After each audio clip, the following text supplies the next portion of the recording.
And as I mentioned, the reason we go on the journeys and we can go to many other worlds.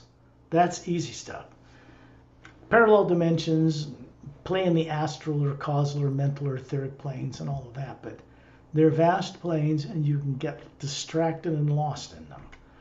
What's more important is that we go beyond the emotional plane, which is the astral plane, and go up above the void, which is a barrier between the upper worlds and lower worlds of time and space. When we go back to a pure positive area where there's no negative nature, where we originate, then we start mixing it up with beings that hang out there, that are masters there, that teach by example, and it rubs off on us. So that means we're bringing back to Earth in our limited experience on Earth growing up, because people didn't learn any of this.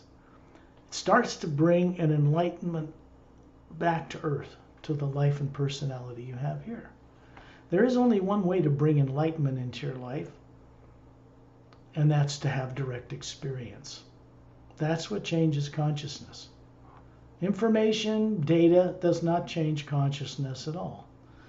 Even information about this work is enlightening. It gives people the insight to choose to go on journeys or go forward. But the information itself is not what changes a person. They have to go on direct experience journeys themselves. We're meant to get out of our bodies and go out in the universe and explore while we're running a body on Earth, not wait till after you die. What's the point of that? That's silly.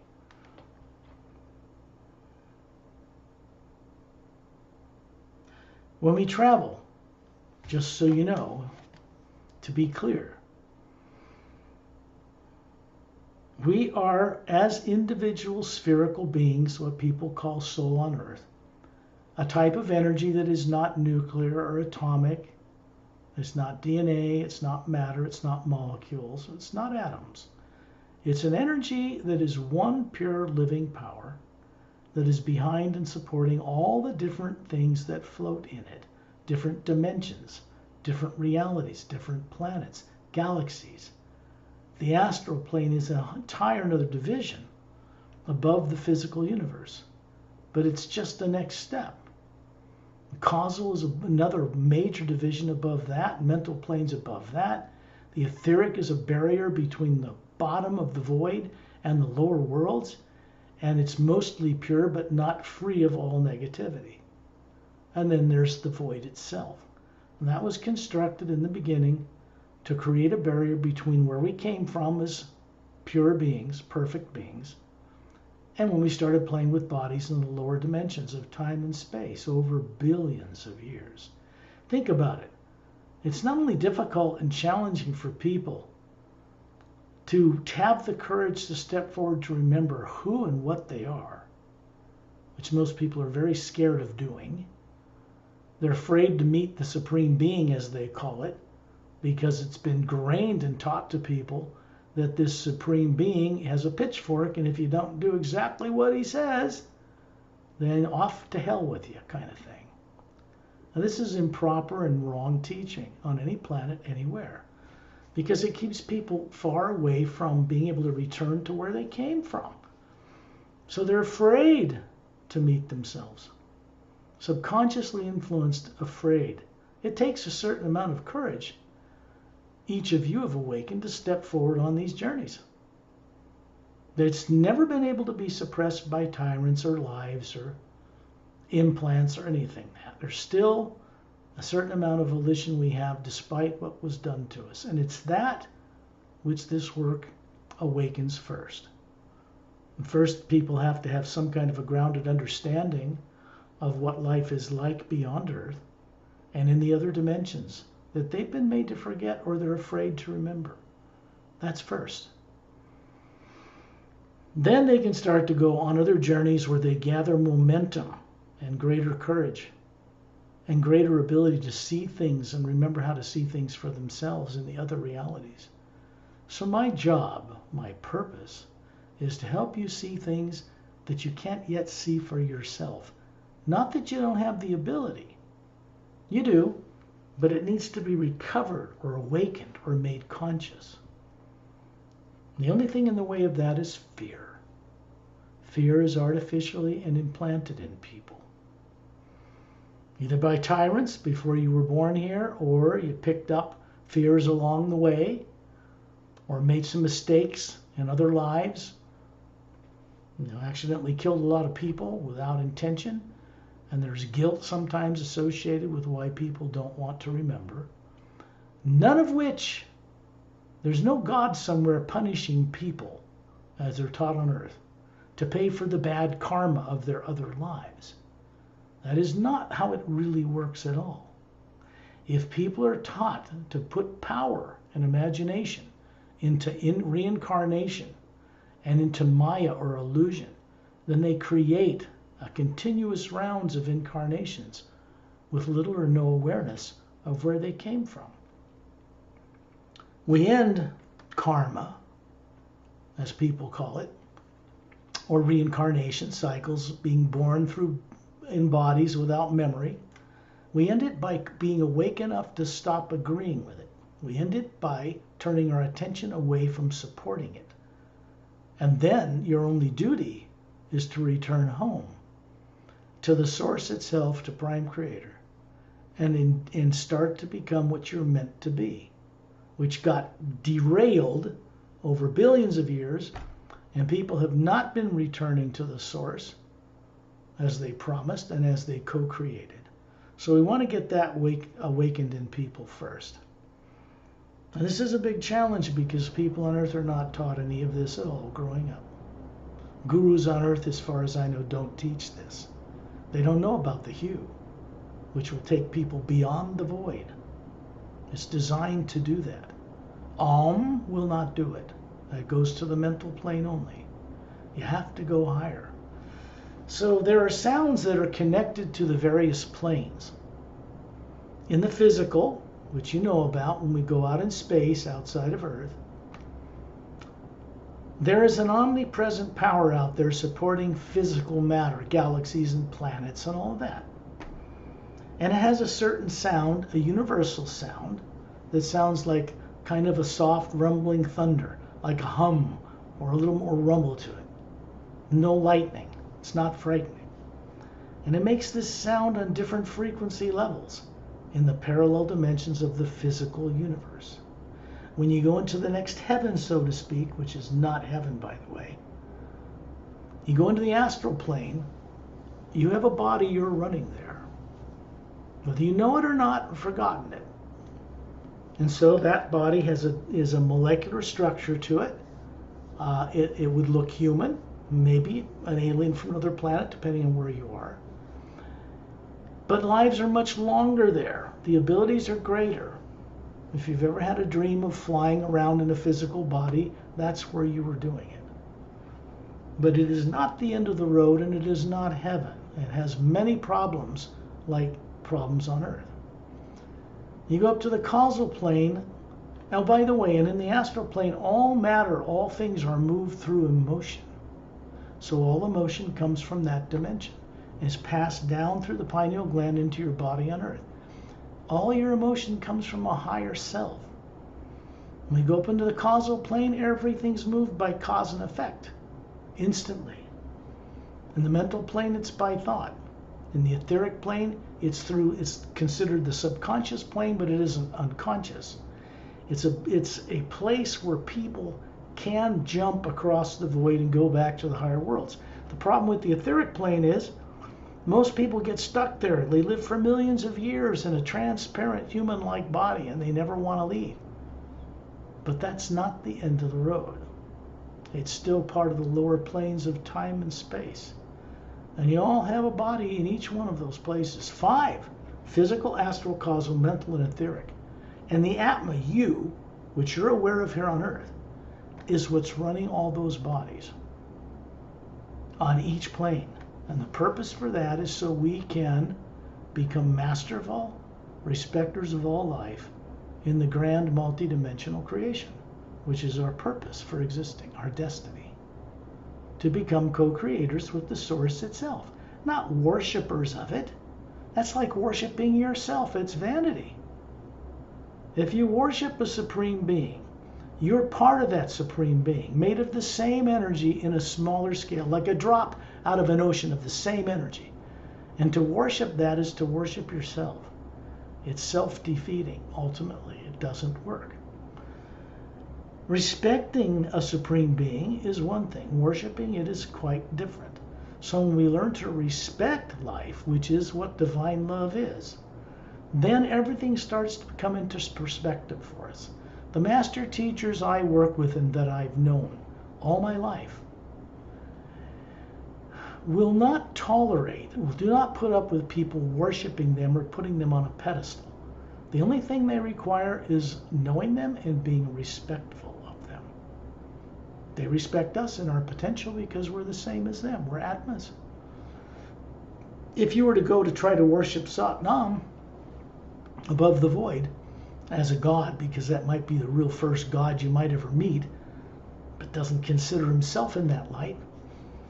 A master teacher, yes. The governor or ruler per se of that plane, yes. But there are many beings above him. So people don't even know about these higher realities. They don't remember. The only way to recover memory of that when you have never had it taught to you on a planet where you're born is to go out and explore it and bring back the awareness to the body, because you will not find it on earth being taught anywhere. Not in a school, not in a university, not in a religion, not politically. Earth should be a different world than it is. It's destined to be one. But it's going to take a certain percentage of people on this planet first in order to transform it. That is underway. So that means you're all part of this transformation because you're aware of it. That means the omnipresent power, the HU itself, moves through us now through the consciousness we have. And it will continue to work to protect and guide us while it's moving through us to be of benefit to others. This is the way it really works. In a way, we earn our way back into freedom, back into remembering who and what we are, that has the capability to understand the different levels of creation and all the life on all the worlds. The Atma, each one of us, has this capability built into it. You can't become that in the distant future. You can't evolve into that Atma, that spherical energy. You already are it. Waking up those faculties, waking up the fact that we're already perfect, and that all negative things are external to us, outside in the energy that surrounds us. This really makes a big difference in a person's life. Because it begins to give them true free will, begins to recover their ability to make better decisions. For me, I don't trust my own decisions all the time down here on Earth, so I rely on Zonan to help make me make better decisions, because he's not living in the lower worlds of time and space and has no negative nature. This is what I've chosen to do because of my relationship with him. It's a co-creative one. He's far more advanced than I am and runs a dimension above the void, but we respect each other. I see him for what he is. I befriended him when I first met him. I didn't put him on a pedestal and worship him. If I had, he would have walked away from me, because he would have said, "You're not ready.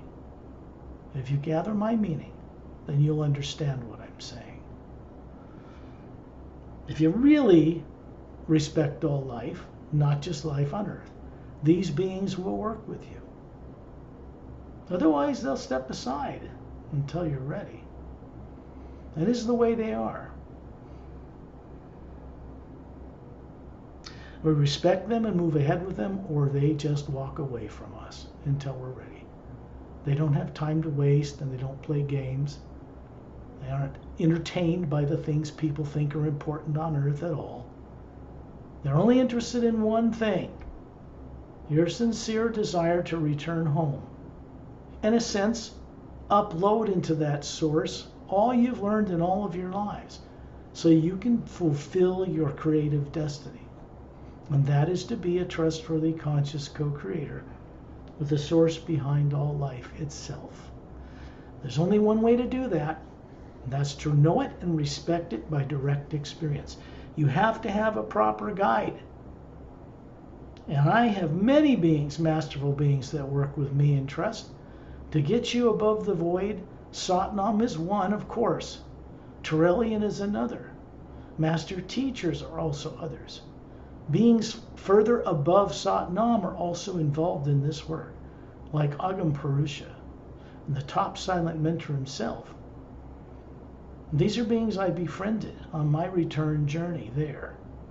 So I go back to the source all the time, and I'm running a body on earth. And if I can do it, you can too. When you imagine someone you respect and love, you're grateful they are in your life. It can be a person, place, or thing, but just make sure that it's something that makes you smile inside. It could be a beautiful bird, or a kid's smile, or waterfall, or a pretty flower, or just having a nice scent on the air, or whatever. Some master you respect that makes you smile, whatever it is. Because that is respect for Source itself, and it picks up on this. You may not know this now, but when you start thinking in the right way and asking the right questions, which most people on earth never do, they're always asking for things, or asking for this or material that, and there's nothing wrong with it, except they're not asking the right questions in order to become awake and aware as a enlightened being. There's one thing people have to become aware of to become what we call enlightened. The first sound behind all creation. Because it only works one way. It cannot be tampered with. It cannot be controlled. It cannot be manipulated. It cannot be patented. It cannot be in any way grasped in your hands. And that is the omnipresent HU itself, the first sound behind creation. Because it comes from the source, many planes above Satnam's realm. And it flows in great volume through this being we call Satnam. Sat means true.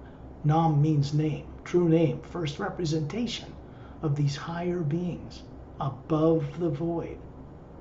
Remember this, we came from above the void before we got lost in these worlds and forgot everything. By the time you get born on earth with no memory at all or very little, you're about as far down as you can get. And there's only one way left to go from there, and that's onward and upward, which is why I always say that in my communications with people. Onward and upward. It's nice to know that the only way we have to go from where we are on earth is upward. That's a good direction. When we contact the HU,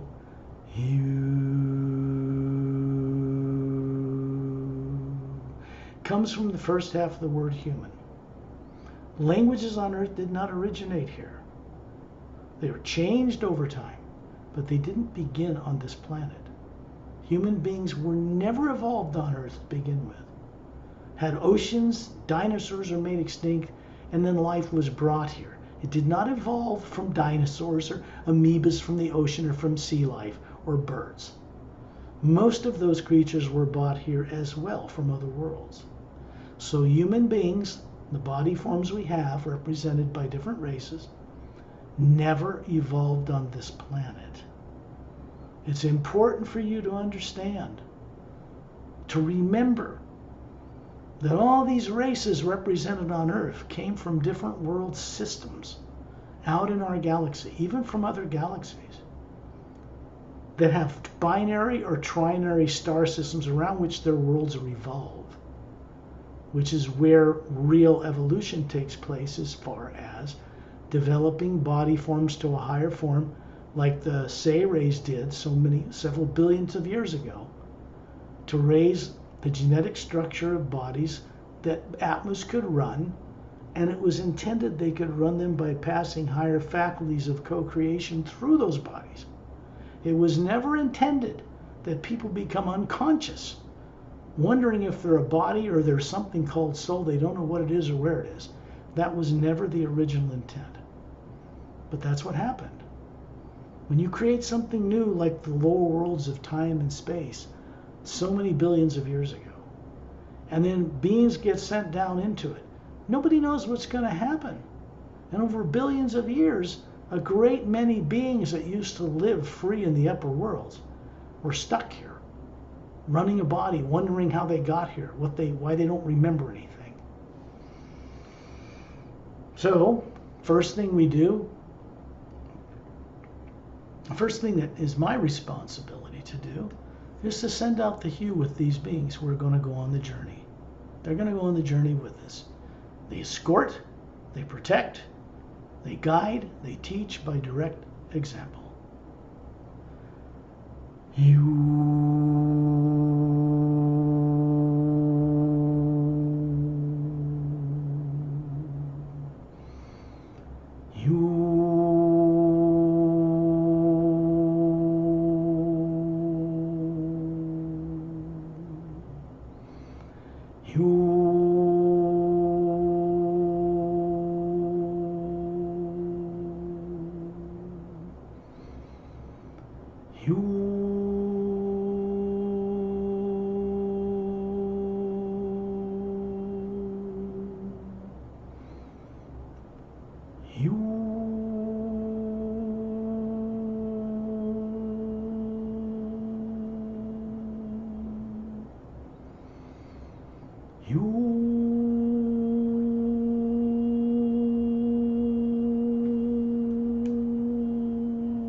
Torellian and the others who we meet on these journeys do this with me. They are, of course, out in space. They are not on Earth. They do not have bodies on planet Earth. They are not trapped in bodies or think their bodies on planet Earth. So these are the beings we work with to help us recover this awareness.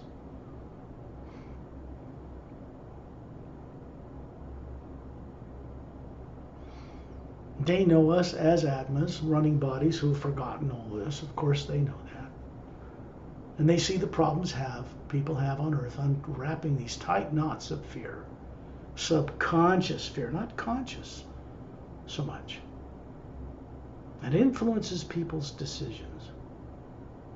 Some people can step forward, some people step forward a little, back off and go away for a while.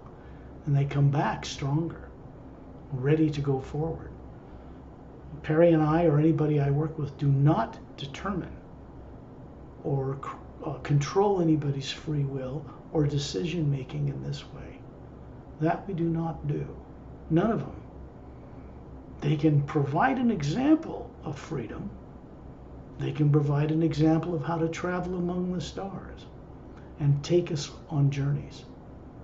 But they can't make us drink when we're thirsty. We have to choose to do that.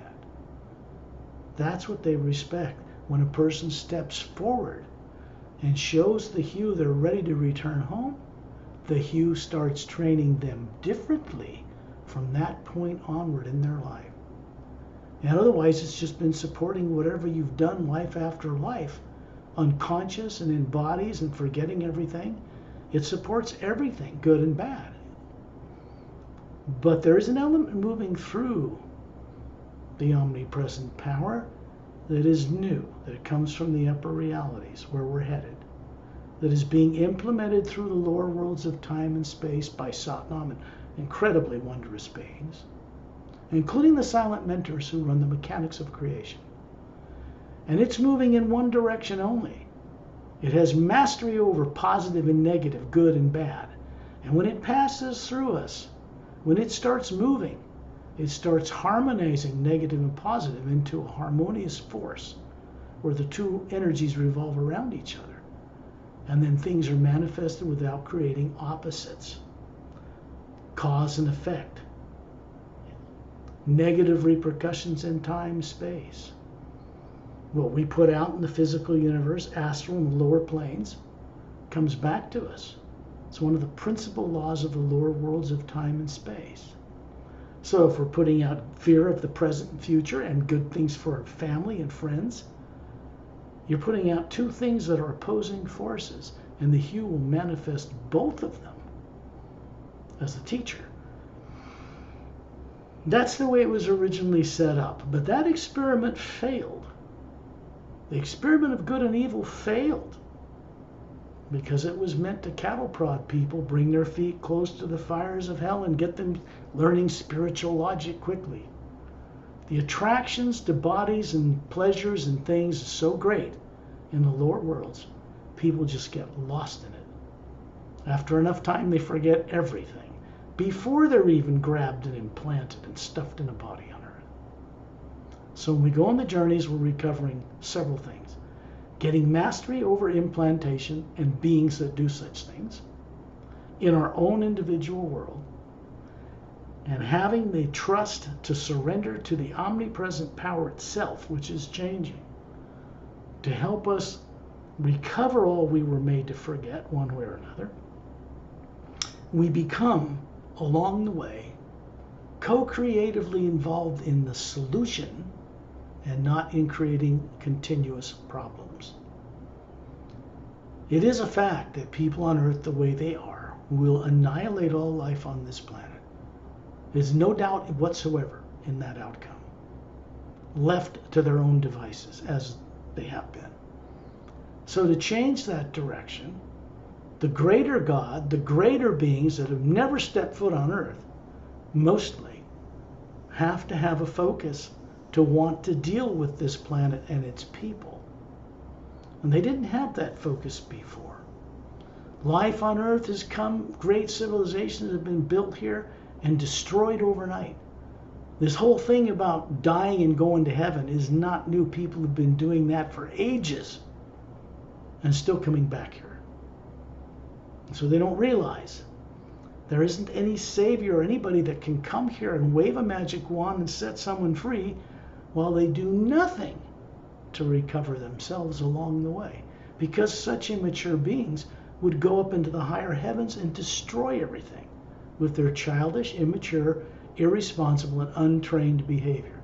So they aren't allowed to return to source with any negative nature. In fact, we can't even take anything of any negative nature with us into the void at all. It's a barrier. It doesn't allow it. So we have to leave the bodies asleep and safe in the trance state we call sleep on all the planes where we're running on, and then go back to source as the Atma, the pure energy that we are, because it has no negative nature. You don't have to get rid of negative nature in the future. You have to let go of a habit of binding yourself to it. Imagining negative things is a bad habit. That in itself is a bad habit, but having subconscious influences implanted that compel you to be like that, that's worse. So we do this process of getting secondary implants gone. Actually, I don't remove them, as you all know. And then we go into the primary implant a little more subtly, because people really have to be ready to look into that one. And even then, it's just another step along the way. When you look into the primary implant and find out how you were killed, I mean not pleasantly, and stuffed in a body on Earth with no memory, then it becomes just a memory. It's no longer subconscious. It can't influence you anymore. You become more masterful. Even if the implant's still there, it won't matter, because you know what's in it. So that's the real value of this work.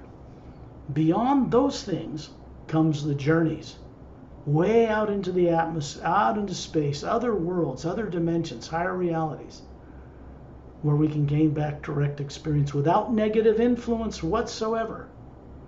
We leave that behind with the sleeping body on Earth. A man and a woman assigned to you for all these journeys from the Galactic Alliance, but not only from the Galactic Alliance, also master teachers that are beyond that or aren't part of the Galactic Alliance for this galaxy also go with us on these journeys. Some of them come down here from the mental plane. Or even further, like Light C, this ancient Chinese sage who works in the etheric plane and is stationed as one of the first people to work in the HU Expansion Ray Academy above Satnam's realm. He doesn't have lower bodies below the etheric. He had one on Earth in ancient China, but not now. Beings like this go on these journeys with us. They're people you once knew long ago and long forgot. Probably even one of your teachers in the past. Or Buddha, or any of these people could have been one of your teachers. But the most profound teachers you've ever had didn't exist on Earth and have never been here. They're on other worlds where you've lived most of your lives before you started incarnating on Earth with little or no former memory intact. The ability to see into the multidimensional universe is a natural function of each Atma. In those teardrops and those layers is all the wisdom you could ever need to circumnavigate the entire multidimensional creation. Transform bodies, do this, do that. There's a wisdom that has to go with the awakening of these abilities, the recovery of them, so that you don't demonstrate such abilities inappropriately in front of people who react with fear and probably kill you, even governments, if you do this the wrong way at the wrong time. So the wisdom to wield higher faculties must be there in place before they're recovered in you, or they would destroy you again. We don't want that. The beings I work with do not want that. They want to give you gifts to help you over the rough hurdles after you put in some effort. They will do so by their own free will. They know who's worthy. They know who would keep it if it was given to them, and they know who will not. They cannot be fooled. They cannot be lied to. They cannot be misdirected or controlled by anybody on Earth. Period. Quite impossible. When people on Earth discover they need to respect life out in the universe, the greater God, then they'll be given the opportunity to enjoy it. Not before that. Otherwise, some master gives you a gift of enlightenment and you just go destroy yourself with it the next day. What good is that? No good. So the HU, what we call the HU expansion ray that's moving through the universe, is now imparting a certain kind of wisdom that it never did before. When we go on these journeys, we're plugged into it. And it rubs off on us as it passes through us. It knows what it's doing. It, the primary source behind all life, is not a man or a woman or a body at all. Doesn't sit on the throne. And we're going to go visit that. So we get more familiar with what reality's really like, not what you're taught on Earth incorrectly. Because there's nothing on Earth that really teaches this yet. It should be here. It should be from the time you're born, you should know how to do this. On normal worlds in our galaxy, entire populations know this stuff. They travel in ships between worlds and dimensions within the physical universe. They get around, and it's ancient technology. It's not new at all. Imagine being near the ceiling. You are a spherical being. This is just daydreaming. You do it all the time. It's easy. When you look down on your body, you realize when you look left and right, there's a man and woman hovering there beside you. And Atma looks just like you. A little brighter, maybe. Because they weren't born on Earth. They don't have bodies on Earth that are having problems. And you realize they're showing you a body form that's perfect. I mean, beautiful, handsome, male and female. About 36. And you're showing them the same thing. Because they have turned off your secondary, if you have them, and primary implants. It's their job. It's their service. It's easy for them. My job is to help you see and understand and perceive this through your ability to daydream or to not imagine, but look into the universe and see stuff. The way we look into the universe to see things is with the perceptions of the Atma, which are not limited to the limits of physical eyes and human bodies on Earth. It can only see a very small spectrum of light. The Atma is not so limited at all. It can see the light and sound and all the planes and all the planets and all the dimensions and all the doorways and Satnam and all the other worlds. It has the ability to do this. Human brains on Earth and bodies do not. So to make human bodies and personalities and brains on Earth more enlightened, they have to go through some energy changes of a sort. You've got to bring enlightenment back to them. You can't ascend into the higher worlds without first bringing enlightenment to yourself here. It doesn't just get dumped on your head. Like I explained, if that happened, people would just destroy themselves with it. Fear would creep into that ability, those higher powers, and they would destroy themselves and others. We've all done it. So this work is not about going back to old territory. This work has a certain protection with it. It comes with a certain guidance that prevents us from doing that again. This is the advantage of it, and this is what's changing. So you have the ability to show other beings this perfect female, in your case, women, 5 of you, a perfect female body. About 36. Beautiful, flawless. It is not a DNA body, it is not molecules or atoms, but it looks human. It's the prototype you use to connect to bodies unconsciously on planets like Earth.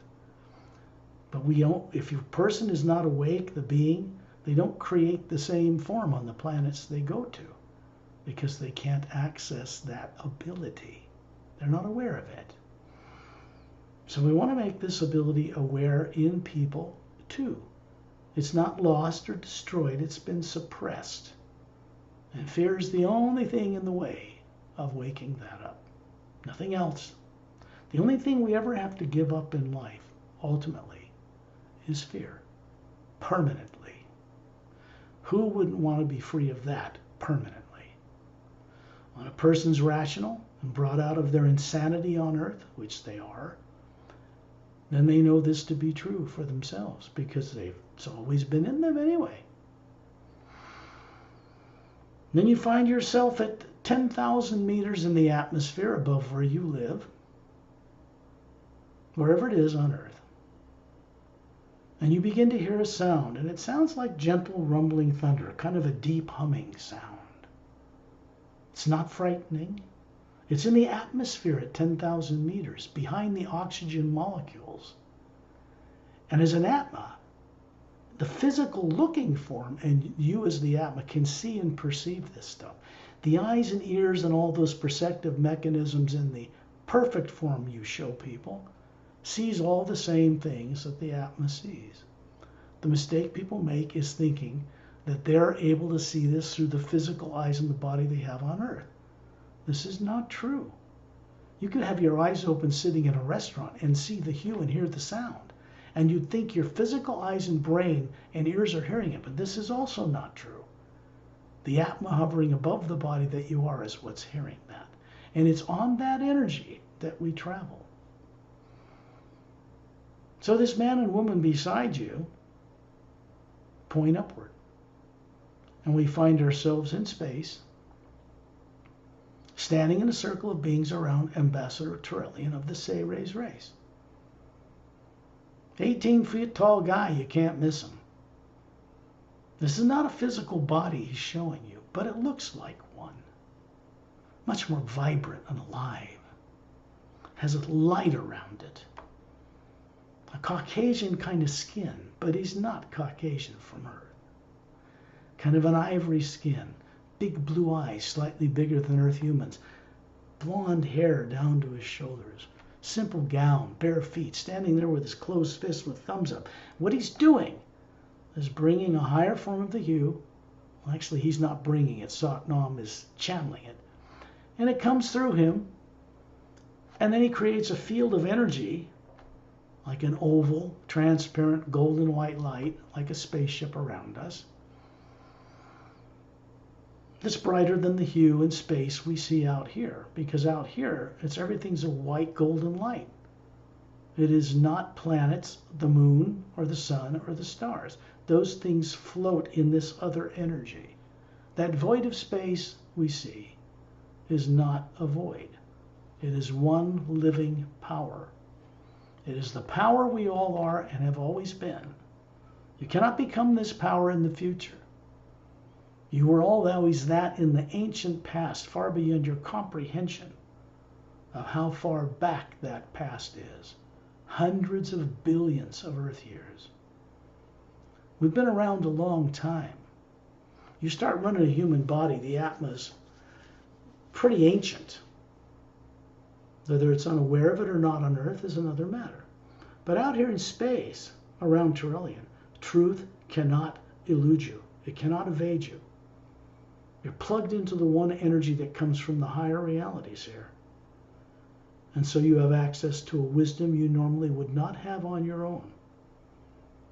This is what we do. We plug ourselves into this one power. We're also made of the same power. And when we do that, we have wisdom you cannot learn in 10 lifetimes on Earth. You just know. There are master teachers here. Ramu towards Earth, standing there just like we are, with his maroon-colored robe and his short-cropped black curly hair and beard. Simple sandals, rope for a belt, holding that staff of his symbol.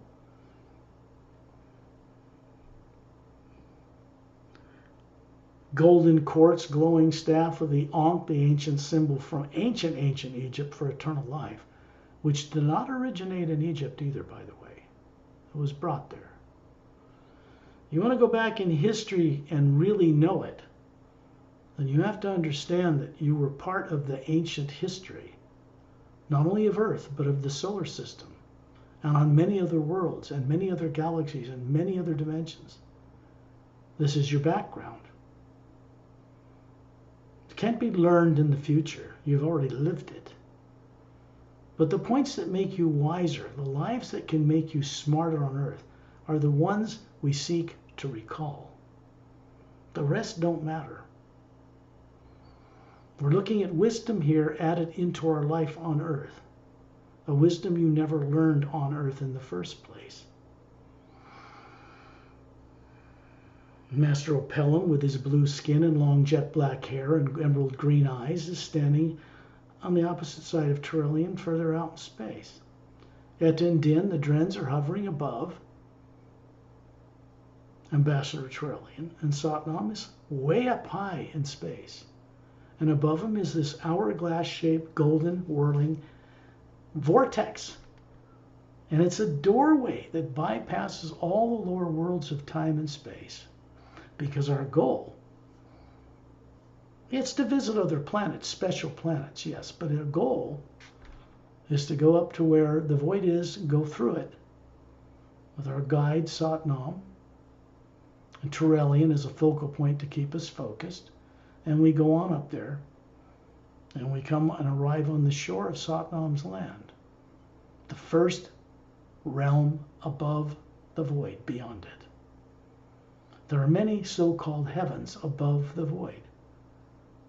And people on Earth have forgotten all about that stuff. They shouldn't, but to recover who we are, we have to return to the source. The system has been in place since the beginning.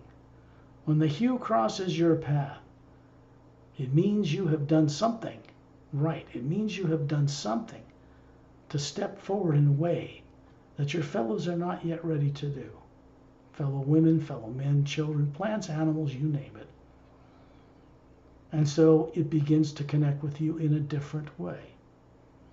It recognizes that you have the potential to return home after billions of years of being lost and wandering, not remembering much of anything that really matters.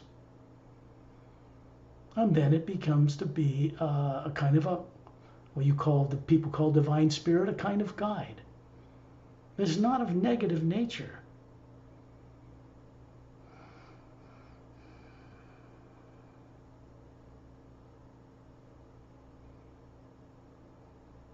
There are 12 ships stationed in a circle around a circle of energy Ambassador Trillin has created.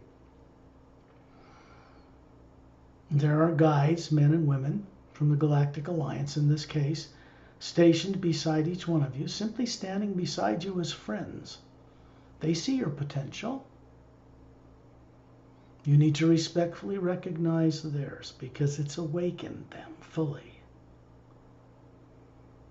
They do not have the fear they've had to deal with like people on Earth. They didn't grow up with subconscious minds. They don't have subconscious fear. They are normal. People on Earth, as Atmas are, but the bodies they're running and the link they have to them is not normal. That's completely wrong. Earth is not a normal planet of human beings. Not yet. Everybody knows it. We're all smart, really. If you put negative things aside, your intelligence goes way up. IQ just expands exponentially. We have the ability to understand things we didn't dream we could understand 5 years ago or during most of our life, because it's never been lost or destroyed, just subconsciously suppressed.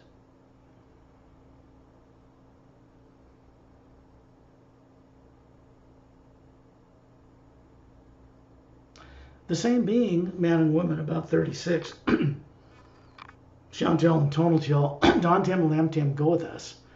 In this case, they'll be stationed around myself and Pari, but their associates just as experienced from the Galactic Alliance are stationed around each one of you. And if you have the courage, you can ask their names. And if you're not too frightened and not in fear, you'll be able to hear them. But you'll be able to call on them after the journey. When you go to sleep at night, put the body to sleep. You'll be able to do this. And they can help you every night. They are not interested in the things people find of value on Earth. They do not deal with money. They don't have politics like on Earth or religions like on Earth. They know the source, omnipresent living power itself. That's how they move around the stars so easily. They know how to work with it. And if you don't work with zero-point or toroidal energy, the energy of the universe, you will never travel faster than light or go anywhere. Ever. It was set up as a fail-safe this way. If we want to advance and wake up, we got to play ball with a greater power. And most of that God is not on this earth and never was. It's out there among the stars and up and through the alta dimensions all the way back to source. Terrellian is now moving upward. There are other master teachers here. Lightsey is up besides Etta and Din. Satnam is already here. This is a guy that runs the entire first reality above the void. Why does he take a personal interest in us? Well, who knows, but he does. Maybe it's because I befriended him. I didn't worship him. I respected him. I was able to walk with him side by side and experience the wisdom of this being. I didn't put him on a pedestal. That didn't mean I didn't respect him and it didn't mean that I didn't understand how much more evolved he was than me. That's given. But the respect is mutual. I trust him. Trust doesn't come easy in people on Earth. Too much fear. So we're moving up as this oval sphere of brighter golden white light, like a spaceship, right up into that void, following Satnam, who's simply receding up into it. Remember, he's showing you a physical body. A physical looking body, but it isn't. It's a projection from the Atma, which is much bigger than ours, and many more layers to it, hovering above the form. And the form has this little white tunic dress on from his waist to his bare ankles. He has bronze-colored skin, bald head, golden eyes, not yellow. 2 gold bracelets on his upper arms, bare-chested, strong, ripped, muscular, 36-ish, just like we are. But he is ancient. He was there before the lower worlds of time and space were built. Well, guess what? So were you. How old are you? Well, you can't determine that compared to a body on Earth. 100 years, it's nothing. It's a blink. You've had lifetimes lived 10,000, 20,000, even 50,000 years out in history, the galactic history you were part of. Just because you don't remember doesn't mean you didn't do it.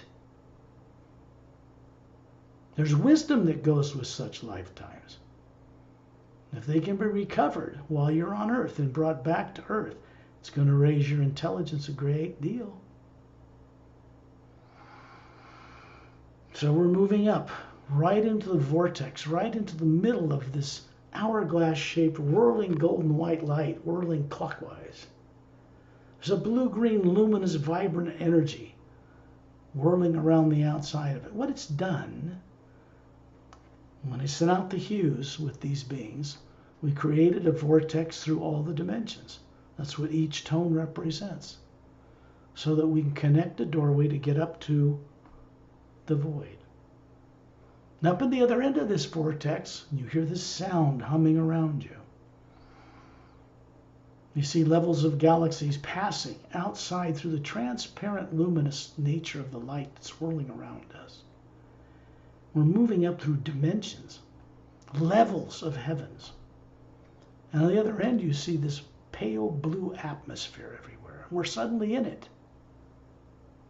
And out in it, there's Zonan still receding further upward, and we're still following him as a guide. We actually are surrounded by a higher form of the hue that comes from Zonan's realm and higher. So this is what we plug into to go on these journeys. Not the hue in space. There's nothing wrong with it. It's pure.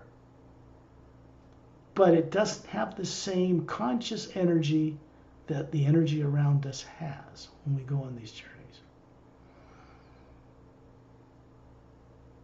The hue is driving us upward.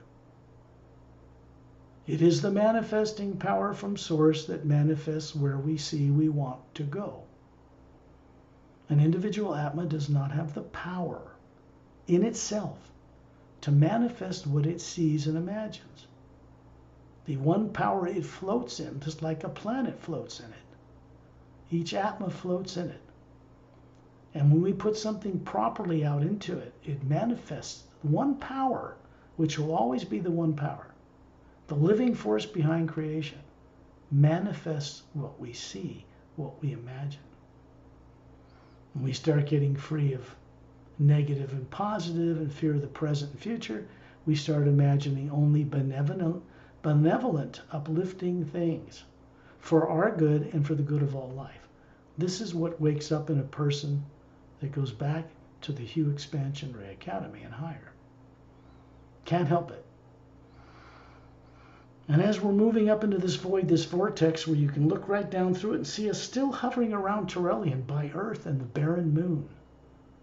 There's a white golden light around everything. It's in space. It's not black, because you're an Atma. You can see that. And then it vanishes. And everywhere you look in every direction is just this pale blue light. So some beings who've made it this far call it the void. They think it's the realm of the Supreme Being. It's not.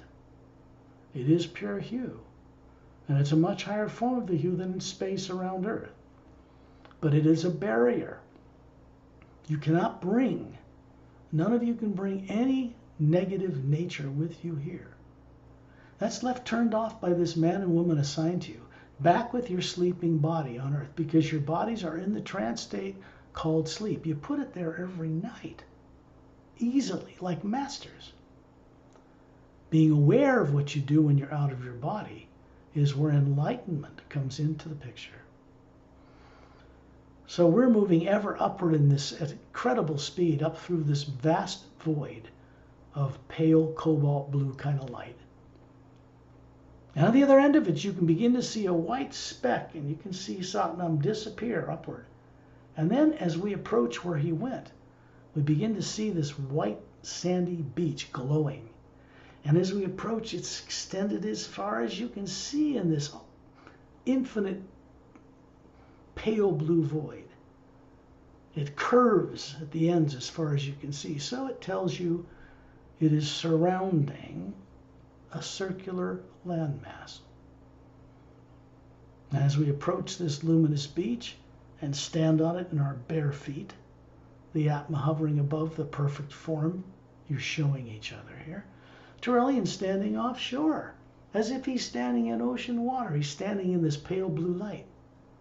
He loves to stand it up to his knees. It's kind of an illusion, really. It's not water. He's just standing in the omnipresent hue that makes up the void at the other end of it. And you look down and you realize this glowing sand, when you pick it up in a hand, is little round diamond polished clear crystals radiating light. And they have a certain amount of wisdom in each one.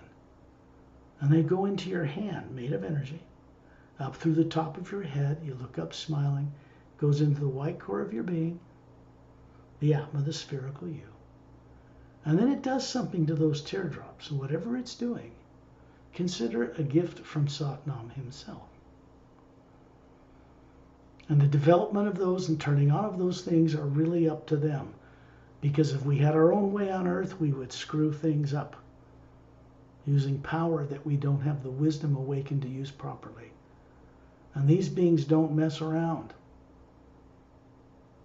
They want us to gain things permanently.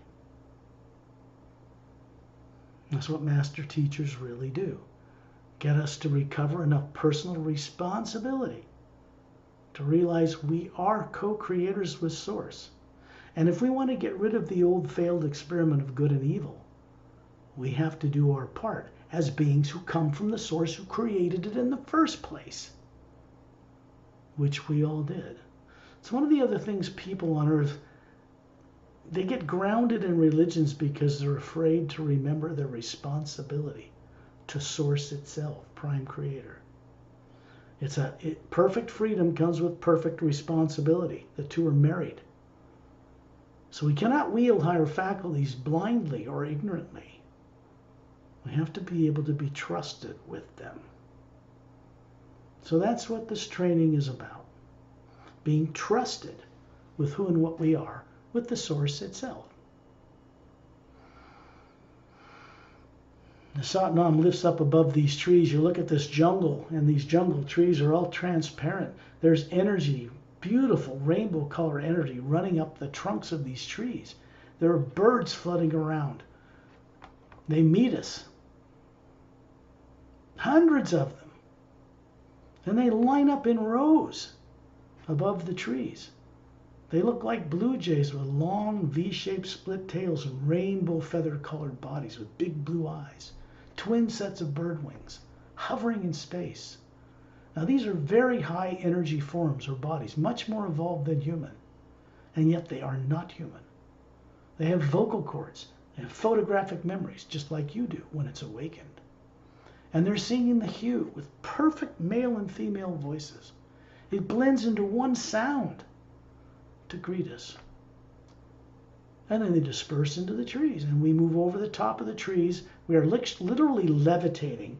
The Atma and the body that is not matter, that looks like you, but perfect, is moving over the top of these trees. In the distance you can see a diagonal mountain range, blue stone with snow covering it. And along the base of this mountain range, several miles in the distance, is these palatial, crystalline, transparent estate buildings.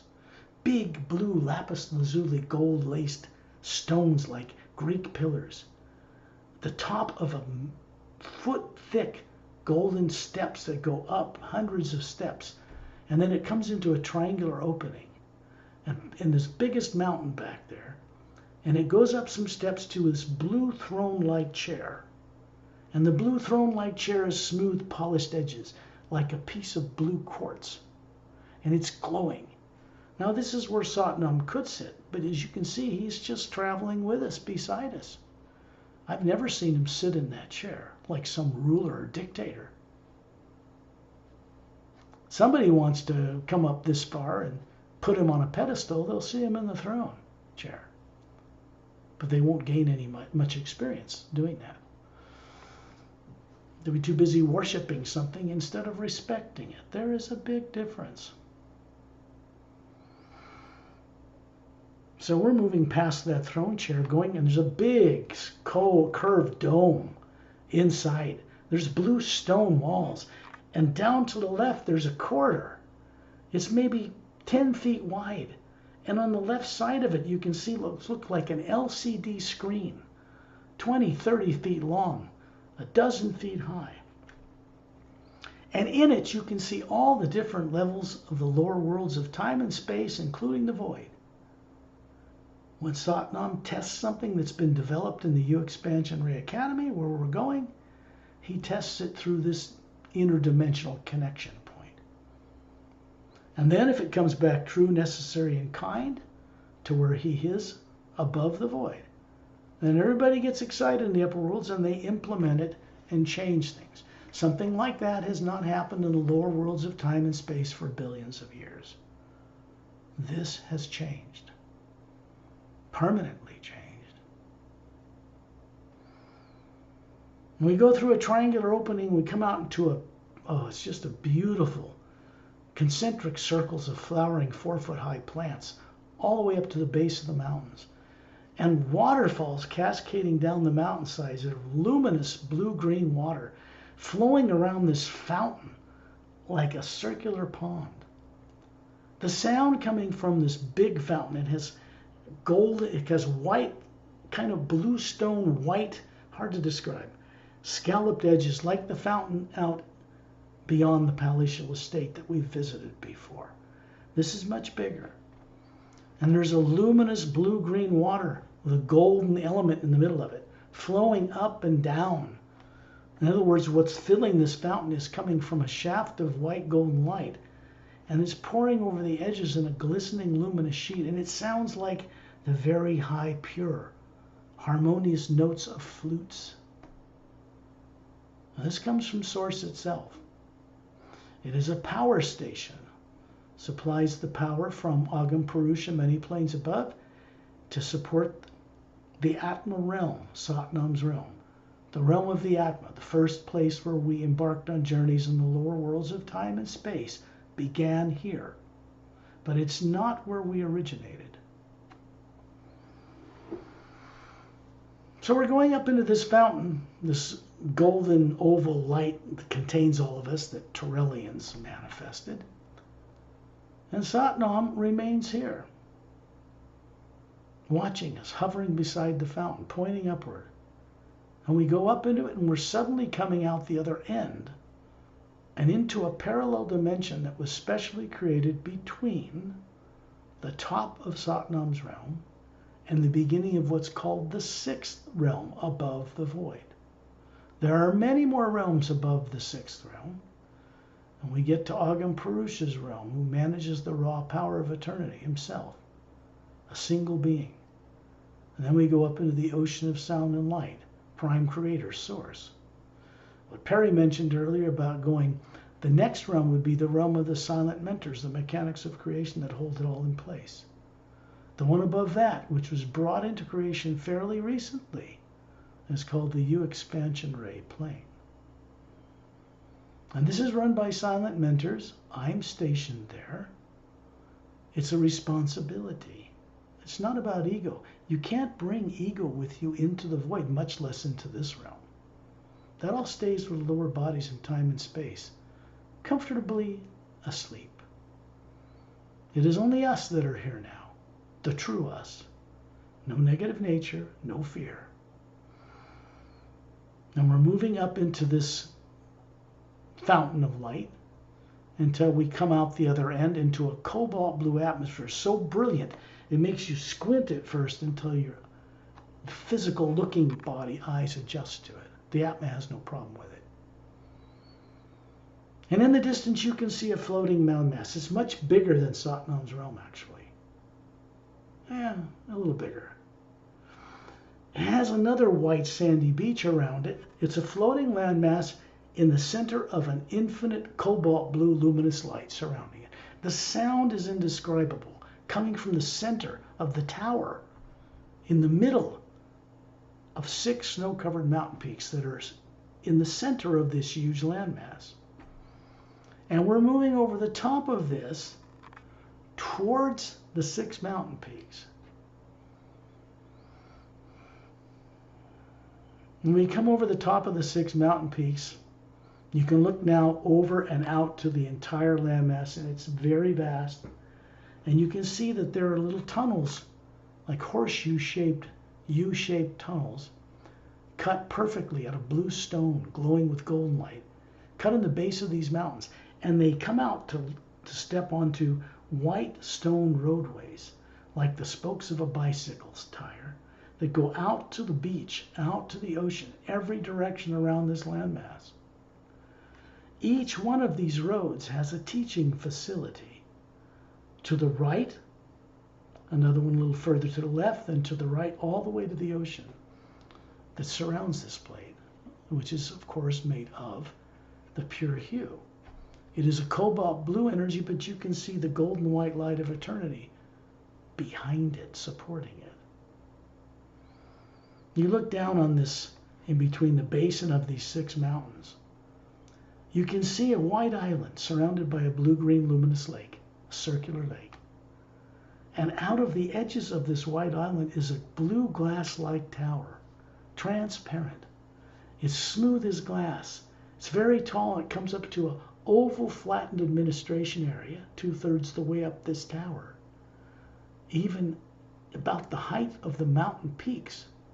And then it goes up to a minaret point, and there's a golden white shaft of light coming down into this tower. It's a device, it's a doorway.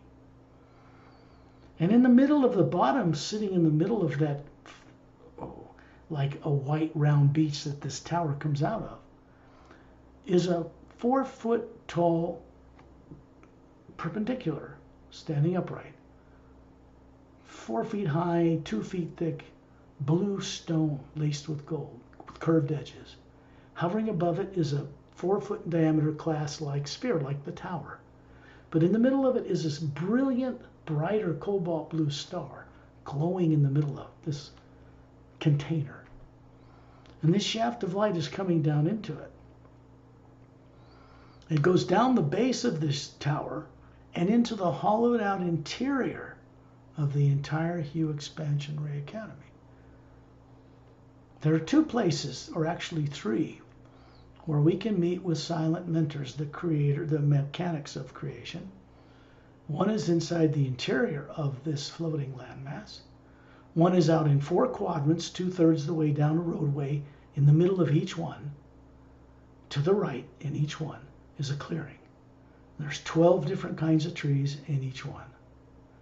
And there are beings who stand up above these treetops in human-like form. You can see them from here. 12 of them, alternating male and female, long hair to their shoulders, different colored gown, meaning they have a different function. Above them is a 4-foot, it's 4 times bigger in diameter than what we are as an Atma, hovering above the body forms they're showing us. The faces, you cannot see any detail because these are not human bodies. They just look human. When you look in the face, you see levels upon levels upon levels of galaxies, because that's how they think. They can be stationed here and be anywhere else in creation instantly, from the lowest planet to the highest heaven, in any form, and to carry out a mission, and you would never even know they're there. And they are stationed in these 4 quadrants, circling the outside in the cobalt blue light, surrounding the outside of this beach that surrounds this floating HU Expansion Ray Academy. Are these clear domes covering most of a little round island. and in it are 3 golden-sided quartz-capped pyramids. And there is a being hovering above each dome, another silent mentor, alternating male and female, no trees. And there's bigger Atma hovering above them. So they are now part of the teaching faculty of the HU Expansion Ray Academy. Masters like Ramu and Opelum and Etta and Din and Lightsey and Turelian and Satnam, who's just, a massive, wondrous being. They have a presence here.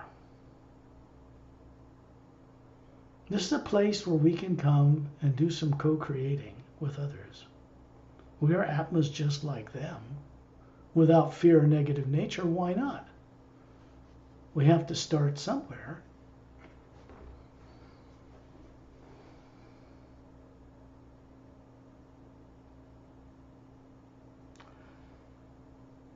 When we move away from the mountains, you begin to see down, each one of you in a circle around Turelian are going to notice a location somewhere on this massive circular landmass down one of the roadways.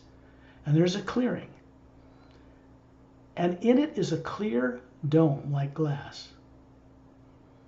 And there's a golden sphere of light about 4 feet across, hovering near 2/3 of the way up inside it. The stone floors are like white, and some blue stone mixed around the walls. Now, these are individual co-creation domes. There's no limit to space because there's no time and space here. No molecules, no atoms, no bodies, no protons, no nucleus, no DNA, no electrons, none of that. That's all lower world stuff. Now, these golden spheres of light contain a certain charge of energy from Source itself. Some of you have been to your own dome before. If you haven't, you're going to notice. And this is up to you. You're just going to be drawn to wherever this is for you. And then you're going to find yourself inside it. And you appear like as a sphere, like maybe a dime to a dinner plate. It's a big dome. And you still have this physical appearing form that looks human that you're running as an Atma, as a spherical being.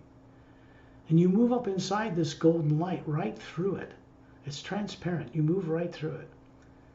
And you're hovering up inside this golden co-creation sphere. And then a master teacher or two comes in and joins you. Turelian could step in. I could step in.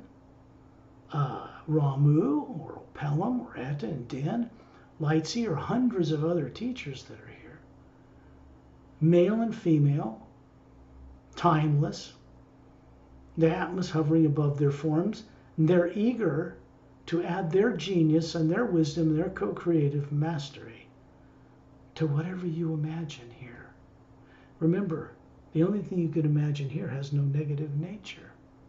So it's going to be something that springs from you that's beneficial to all life, not just life on Earth, the whole multi-dimensional creation for the benefit of all life. You cannot create here unless it's created that way. That's the purpose of the HU Expansion Ray Academy. It was brought into creation by master teachers and silent mentors a little over 10 or 11 Earth years ago. It did not exist up here before. This is the one place where we can meet with silent mentors because they have not, in the past, in hundreds of billions of years, had any direct dealings with most of what we call an Atma like us. That was not their job. They didn't function like master teachers to have kindness or care about you or anything else. They're too busy keeping the whole creation in place. Galaxies turning on their axis. Moons revolving around planets. Planets around suns. Stars around other stars. Worlds without end. You think the physical universe is vast with billions of galaxies. There are levels to that before you even get to the astral plane. Up here, you could fit the whole lower worlds of time and space into a part of the Atma plane where Satnam dwells. It is not like what people think, because they have been made to forget this higher reality stuff a long time ago. The sound here is indescribable.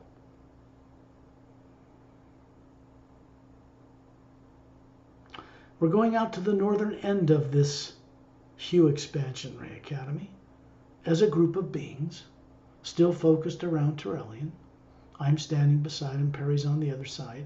The master teachers in the circle, the man and woman beside you are all still there, and several hundred other master teachers.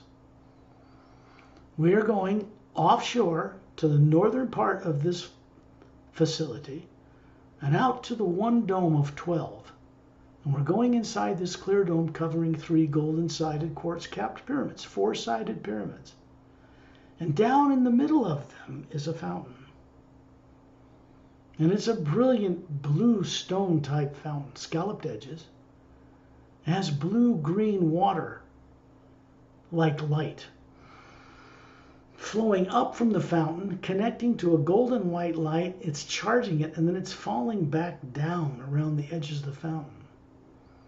And standing above this, in the beam itself, is a male being. A blue robe. He has pale blue skin. Long emerald green hair to his shoulders. Can't see any facial features, just a white light. You see galaxies upon galaxies in that. And above him, 4 foot larger than we are, 4 foot in diameter. 4 times bigger, is the being. This is a silent mentor. Happens to be the top silent mentor. I do not utter his name. That's something each individual can find out on their own. They have the courage. This being is simply demonstrating for all of you how they are. He doesn't utter words. He doesn't have a blackboard or computer. You're going to realize that we are standing in a circle around Turelian. And this oval light disappears from around us. We're now standing in a circle around this fountain. And there's this being hovering up there. Turelian is off to the right, beside him. I'm off to the left. There's a circle of master teachers around us up there.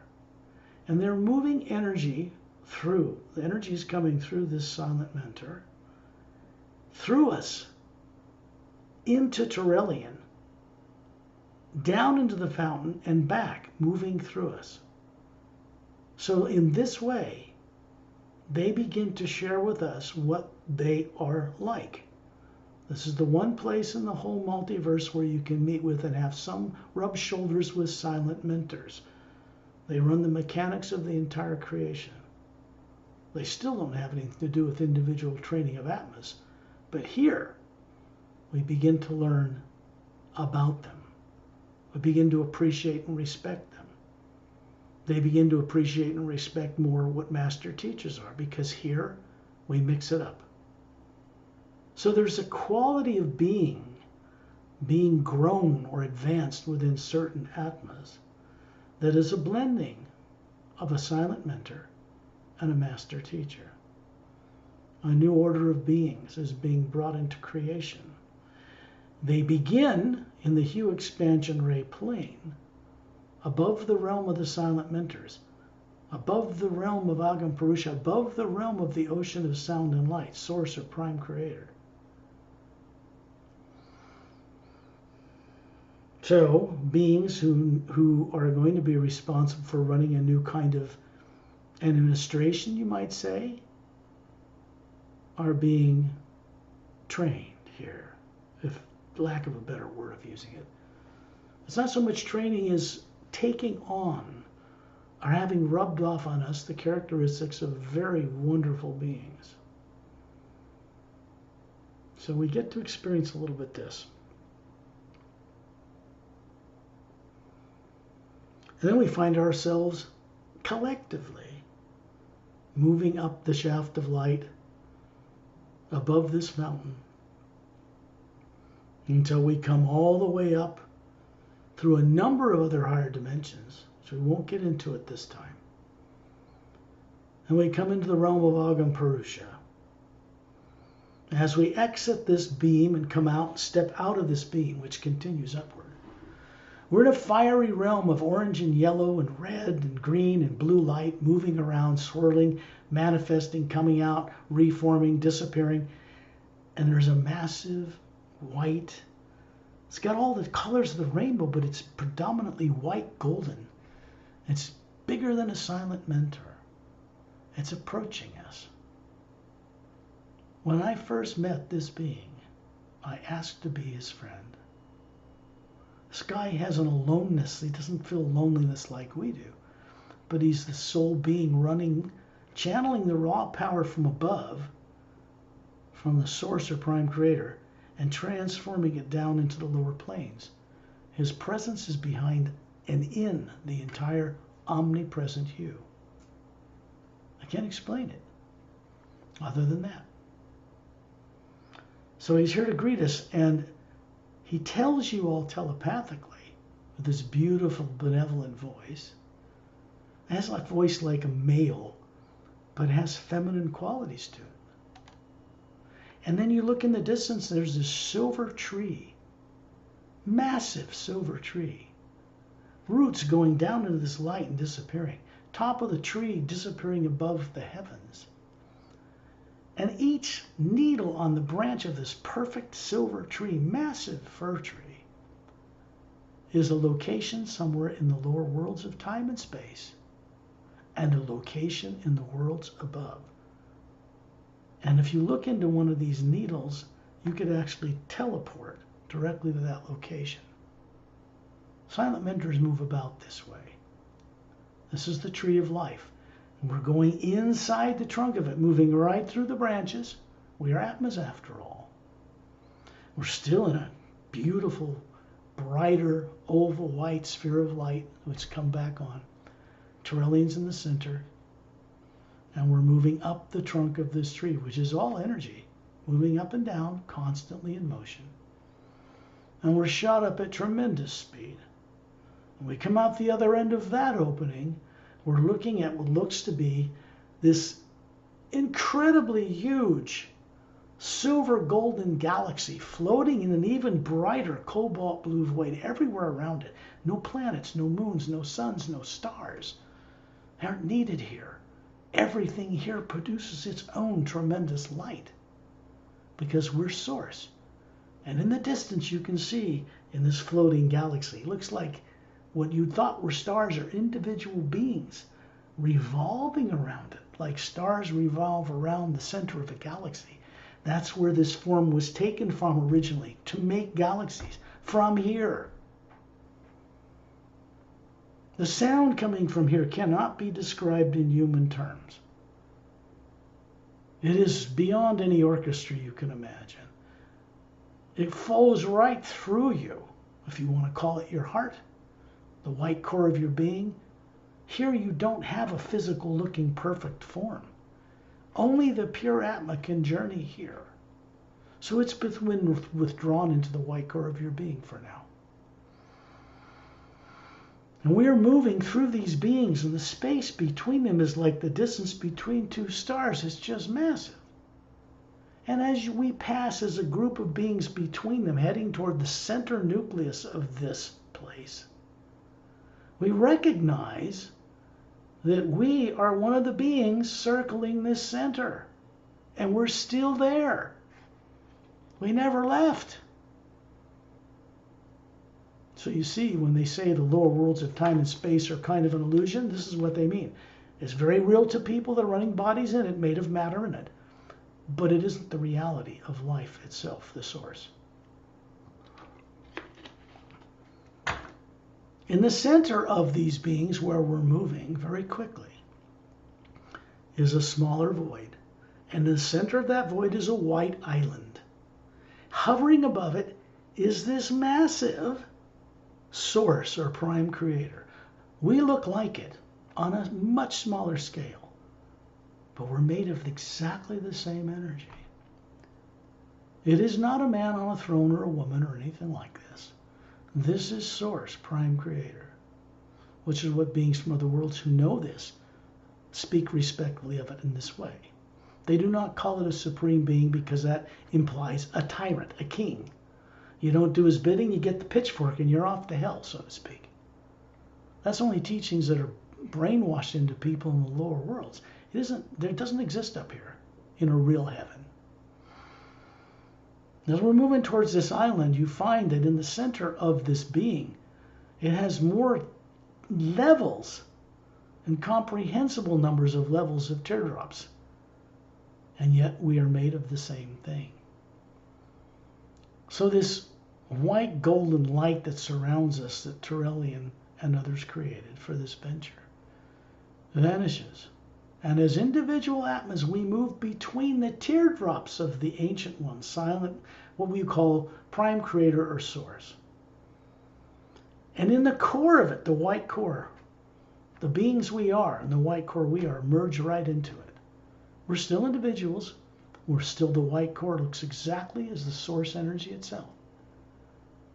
Now this is the realm of the ocean of sound and light. This is prime creator. This is source. There are several dimensions above here. Now when we're in the middle of this, recognizing where we came from, there's no individual being here. It is a conscious presence of combined of all Atmas that exist in all the levels of creation, from the higher worlds to the lower planes, connected together telepathically.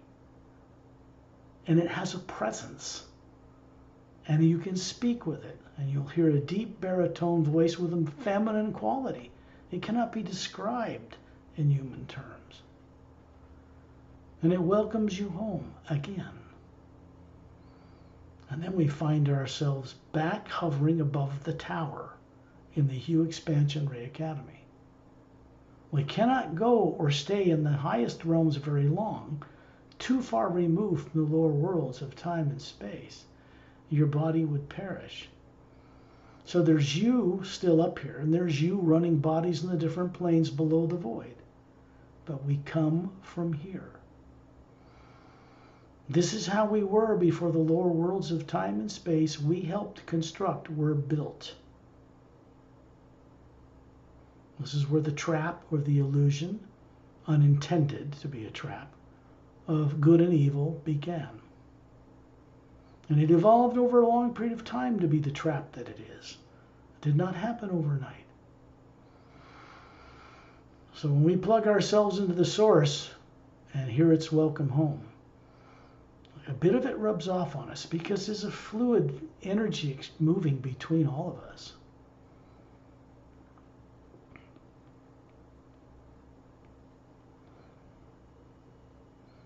And we find ourselves all the way down by planet Earth, around Turellian. We're going one other place on this journey.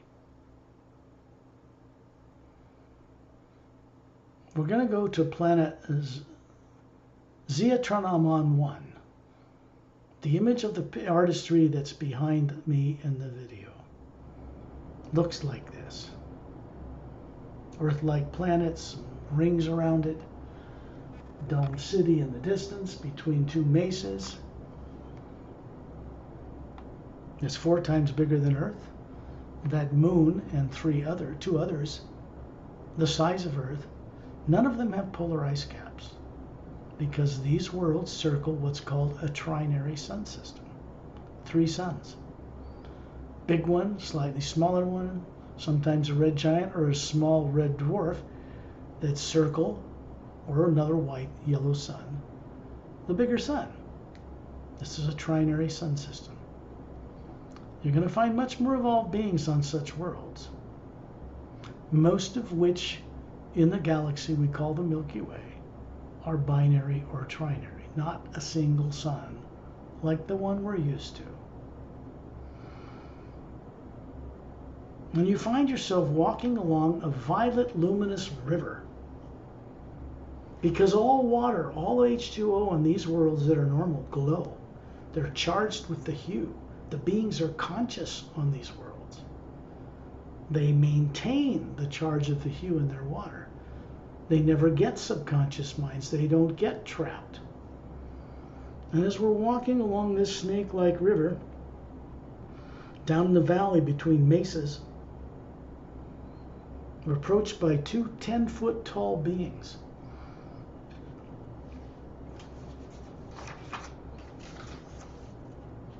So that means we're all in the path together. Turellian's standing off to the side. He's still 18 feet tall here.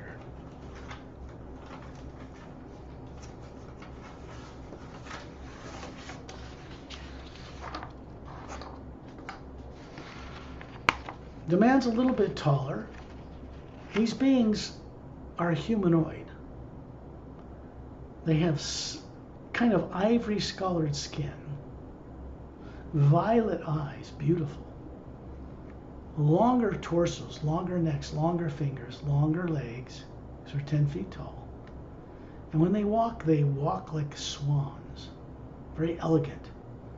And they stop on the path, and Turellian greets them.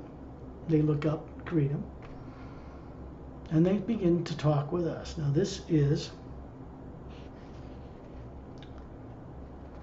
the man's name is Zonan, and the woman's name is Fres Umuntis. Almost sounds Egyptian, doesn't it? They are of the Xantarnamus race. Originated and evolved in the galaxy 5 galaxies away from us and came here to this world.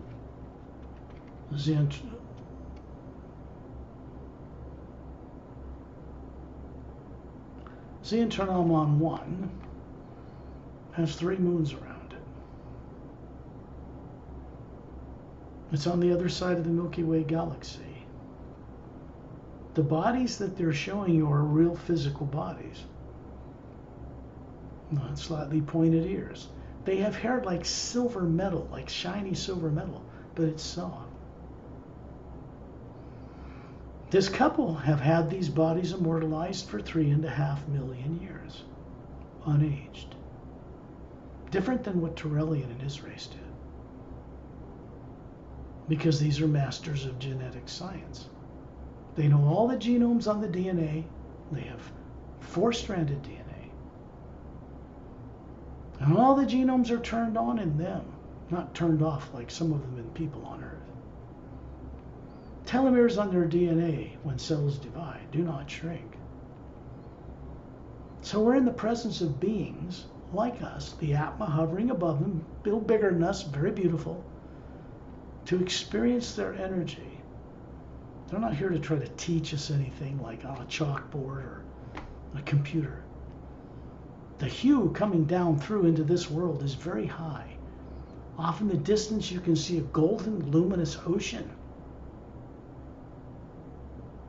Way off to the left. It's glowing a foot above the calm waves.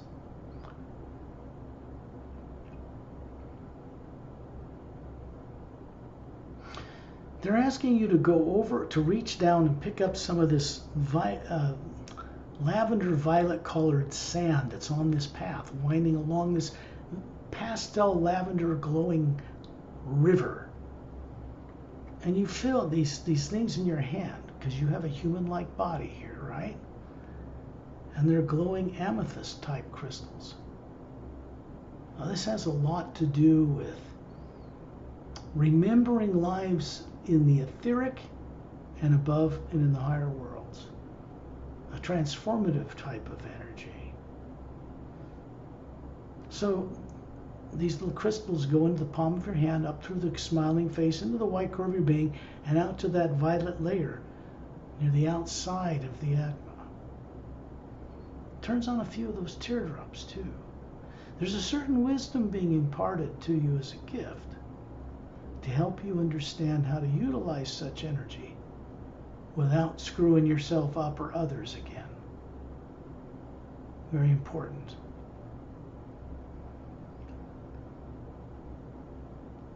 They'll place their hand like Galactic Alliance people do on their chest and nod. And then we find ourselves in space around Turellian, looking at Earth. That's polar ice caps, barren moon. And we find ourselves on an emerald green beach, big half-moon shaped beach. It's at the bottom third of the way up from the South Pole of a huge continent on planet Earth, but it's Earth in a third higher parallel dimension. And we're on a beach, Turellian standing up to his knees in calm blue-green ocean water glowing. There's a jungle, massive trees behind us, and in the distance a single snow-capped mountain. Blue stone with white snow. On the left side is a waterfall cascading out of a cavern opening, 2/3 of the way towards the summit. It's dropping down a sheer cliff face and disappearing behind these blue-green forest trees that surround the backside of a clear dome covering a small city. The dome's big, but there's not a lot of people here. There's 3 golden-sided pyramids off to the left third, an oval blue-green lake, luminous, semicircular mountain range with waterfalls coming out of cavern openings, glowing, pouring into this lake, and little dome dwellings, ivory-colored dome dwellings all over the countryside, little white marble paths.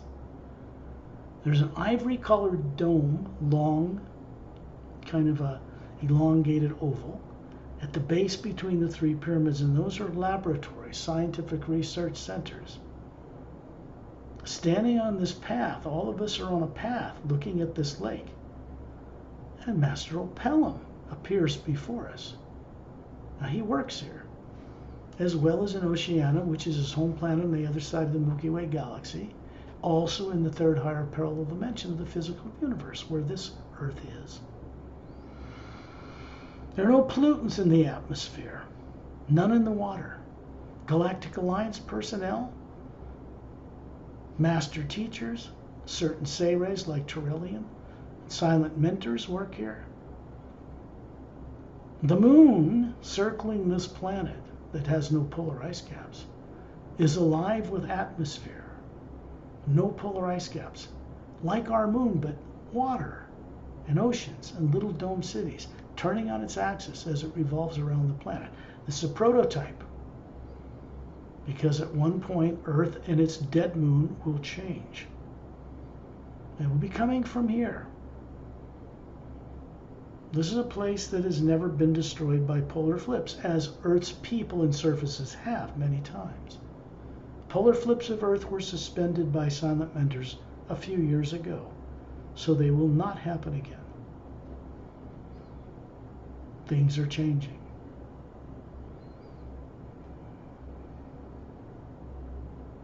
The gift of that emerald green sand comes from the Zientarnamus couple you met on their homeworld. And its purpose is to help you remember lives you've lived in other worlds that were high in intelligence, long lived, thousands of years. Things that would benefit you, intelligence-wise, wisdom-wise, courage-wise. When they rub off on you, you bring them back to Earth. So now, we find ourselves in space looking at the Earth you're familiar with. We never left.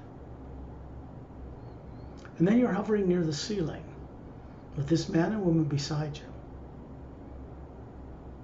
looking down on your body in the trance state called sleep.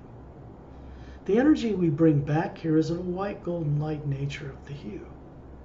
Passes through us, through the body, goes out into the Earth's atmosphere, into 3 pyramids, 2 at the bottom of Earth's deepest oceans, 1 in the side of hollowed out interior of a mountain in the Himalayas, and then out into space, into our solar system, to a bigger pyramid, stationed stably between 2 stationary asteroids, circling in the orbit of a planet between Mars and Jupiter, in the asteroid field.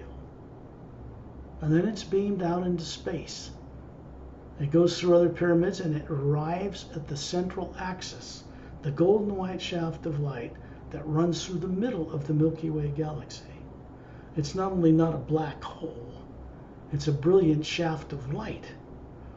Human eyes can't see it, so it appears black. But as in the Atma, you can. And then it goes back to source, where we just came from. And it never stops moving. So it passes through us for our benefit and moves onward for the benefit of others. This is our co-creative nature. We're back home. When you're ready, open your eyes.